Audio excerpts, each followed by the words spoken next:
I'd like to invite Sharon Xu Li Yung to the podium. Sharon has completed her PhD in chemical engineering at the University of Sydney in 2012. Her research focuses on incorporating engineering approaches with formulations designs to advance the science and potential application of phage and phage-encoded proteins as novel agents to address the threats associated with MDR bacteria and developing an engineering platform to advance aerosol science. Sharon. Okay, thank you, Gary, for the introduction. My talk will be quite different from the introduction. So today I will be talking about our work on doing mannitol challenge tests in children. And emergent evidence are showing there is a positive correlation between the increasing body mass index, BMI, with the subsequent asthma development in children. And also more reports are showing the obese asthmatics are actually had more frequent hospitalization rate due to acute asthma attack and more unscheduled doctor visit. So then the asthmatics with normal weight. So this evidence are actually showing that the obese asthmatics may have more difficulties in controlling their asthma. And actually, airway hyperresponsiveness, HR, is a key clinical feature of asthma. So we are interested to know whether there is a positive correlation between the BMI and AHR. And AHR can be measured by bronchial provocation tests, measured like conventionally using for asthma diagnosis. AHR can be assessed using both the direct and indirect stimuli. And because of the indirect stimuli are actually having a more positive correlation with the underlying airway inflammation, so we chose mannitol as the provoking agent for the AHR measurement in our study. And mannitol challenge test is actually commercially available in many countries nowadays as an Aridol test kit, and it can be used for patients aged 6 years old and above. It was performed by using doubling mannitol dosing series from 0 dose to 160 milligram of mannitol dry powder with a maximum cumulative dose of 635 milligram. Patient will be asked to perform spirometry after one minute after each dosing, and the test will be terminated if the FEV1 value dropped by 15% or more. And this is characterized as the PD15 dose used to determine the severity of the AHR. And those AHR can be categorized into 4 groups: normal with no PD15 dose determined, and then those with the HR positive will be categorized into mild, moderate, and severity, depending on the PD15 dose listed in the right-hand side figure. And in our project, we actually have 2 sub-studies. And the first one is to assess the AHR severity in asthmatic children with varied BMI using the Aridol test kit. And the second one is a proof of concept study to assess an active dry powder dispersion system that we developed in-house to perform mannitol challenge tests. We recruited patients aged 6 to 18 years old with current asthma, and we excluded them if their FEV1 value is below 70% of the predicted value and concomitantly have other conditions listed in this slide. So now let me walk you through our finding in the first sub-study. We recruited a total of 80 eligible patients for the first sub-study, and we asked the patient to perform a self-evaluated test, asthma control test to evaluate their asthma control level right before the mannitol challenge test. And our findings show that half of them actually tested positive with the mannitol challenge test, but only 4% of them rated their asthma as uncontrolled. The differences between the two tests actually suggest the patient's perception of symptoms may be different from the actual clinical conditions. And so we also evaluate the AHR positivity among different factors. So we find no significant difference for patients of different gender, different age, and whether they have smoked parents. But we do find differences in the positive, we do find higher positive rate with, in patients with ICS treatment, and also if they are having concomitantly having allergic rhinitis. And these results are actually not quite surprising to us because patients who need ICS treatment usually have more severe and more frequent symptoms. And the allergic rhinitis actually is a well-known risk factor for asthma development and a major cause for long-optimal asthma treatment or asthma control. So moving on, we look into the lung function of our patients. So we find no differences between patients who had mild AHR and those without AHR. And patients with moderate AHR had a slightly poorer lung function or lower FEV1, and the ratio of FEV1 and FVC ratio. And we think the poorer lung function of the patient with moderate AHR is possibly because of they have elevated airway inflammation. And looking into the effect or the impact of BMI on their lung function, we find that the FEV1, FVC increase, while FEV1, FVC ratio decrease with increasing BMI. But actually looking at the R square, the value is the correlation is actually quite minor. Okay, looking into the impact of BMI on AHR, from the figure A that we don't really see an impact of BMI on the positivity of AHR, and there is no significant correlation can be drawn between the BMI and AHR. And from our findings that we think our data doesn't support the poorer asthma in obese population is because of the elevated airway inflammation. Instead, our findings support the theory that they have poorer asthma control is possibly because of the mechanical factor, like they have increased chest and abdominal fat masses. And previous report showing there is an increase of BMI with age, and from our findings, we see the same trend as well. And interestingly, we find that the patient with mild and moderate AHR do have a steeper increase in their BMI with age. So that means the asthma with concomitantly with obesity might have poorer control when compared with the lean asthmatics.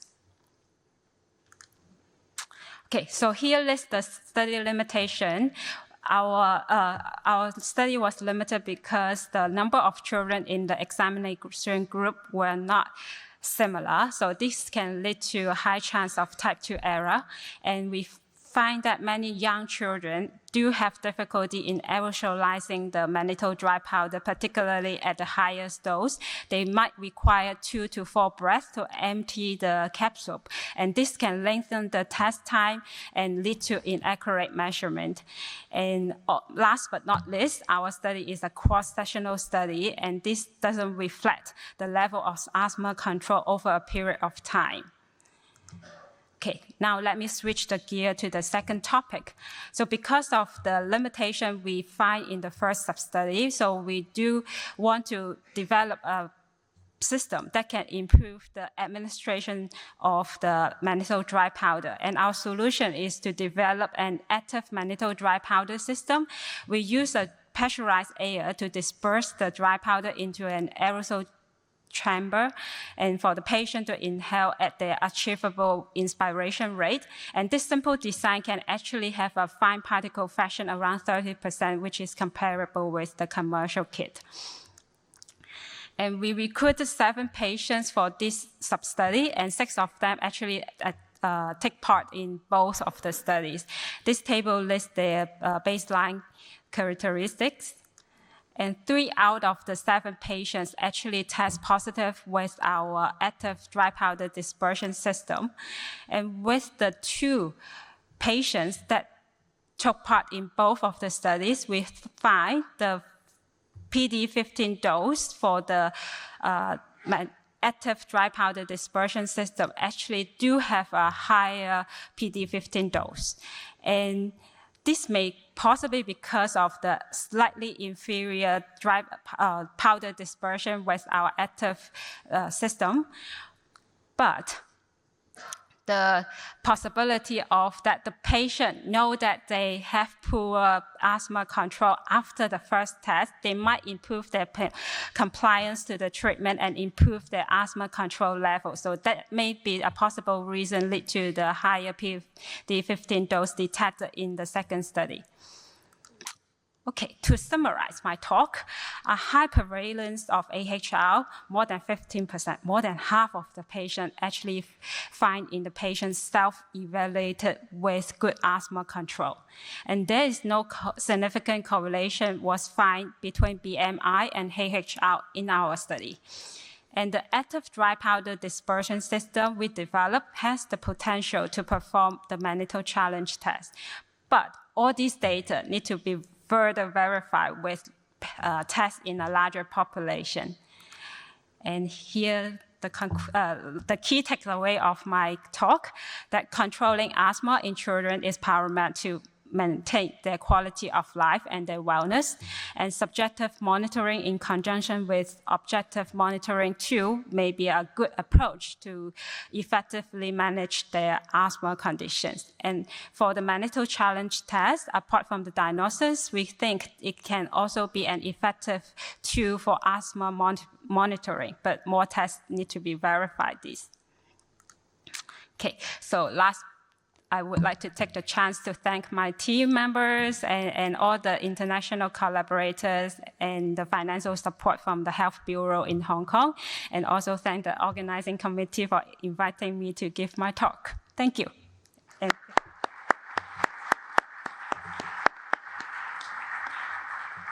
Thank you, Sharon. Any questions from the audience? Perhaps while they're thinking, I'll ask one. And it might be naive, but when you looked at your age range, you went from 6 to 18. Mm-hmm. That's a huge range, I guess, in sort of size and geometry and other things. Do you think, would your results change at all if you subdivided that 6 to 12 and then 13 to 18? Would that add value as you're starting to explore the differences between the ages? Okay. Okay, in terms of the definition of pediatric, so below 18 years old is still considered as pediatric. So we do recognize that it is a huge range. And the reason behind is that we want to increase our patient recruitment rate.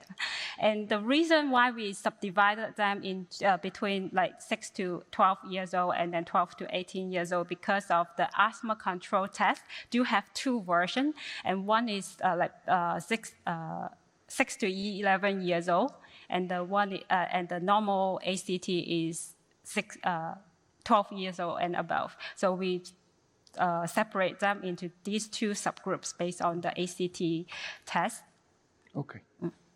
Thank you. But like when we do the test with the younger patient, we do see that the difficulties increase with lower age. Sure. Yeah. I think Omar's got a question at the back. So Sharon, this is confusing data, and I was trying to understand it, both your parts. And I would caution using mannitol as a monitoring tool, particularly now with nasal nitric oxide that we have, and inhaled and exhaled nitric oxide that has now been elevated to the position of diagnosing people with asthma in the ERS task force in adults and in children. It's an uncomfortable test to undertake, and I wouldn't use it at all in monitoring. I'd just use it as a diagnosis in a very niche area. So I don't understand why the FEV1 and the FVC increased with increasing BMI, but the ratio decreased. So I don't understand why that happened if I understood your third bullet point, because that doesn't make physiological sense. And and again, you showed the inhalation profile was not optimum from the capsule, and that's a concern as well. So why did the FEV1, FVC increase with increasing BMI and the ratio decrease? Because BMI restricts the lungs, and you should actually see a decrease. Okay, thank you for your question. So actually, when we analyze the data, we do compare our findings with previous studies, and we find that actually our data align with some previous publication, and the reason why FEV1 to FVC ratio decreased probably because of the for increasing BMI, they have more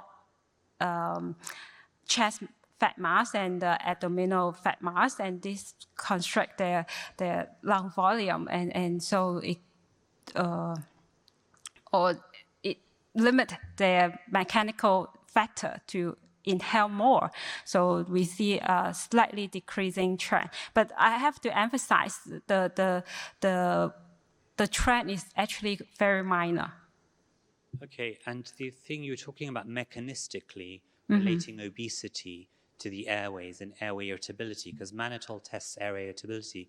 So there's a lot of work now done in obese, asthma, children and adults in terms of the mechanisms within the airway on lipid within the airways. So that's something that you need to consider. That may be a confounding factor in your studies. So it's just a suggestion to bear that in mind. But it wouldn't follow physiologically what we would see in the clinic, and we wouldn't use mannitol as a monitoring agent. Yeah, thank you for your suggestion that we will consider it in our future study. And we do plan to do more in like assessing patients with higher BMI, because at the moment our work is really skewed to the low BMI population. So yeah, we do want to do more study on that. Thank you. Okay. Thank you again, Sharon.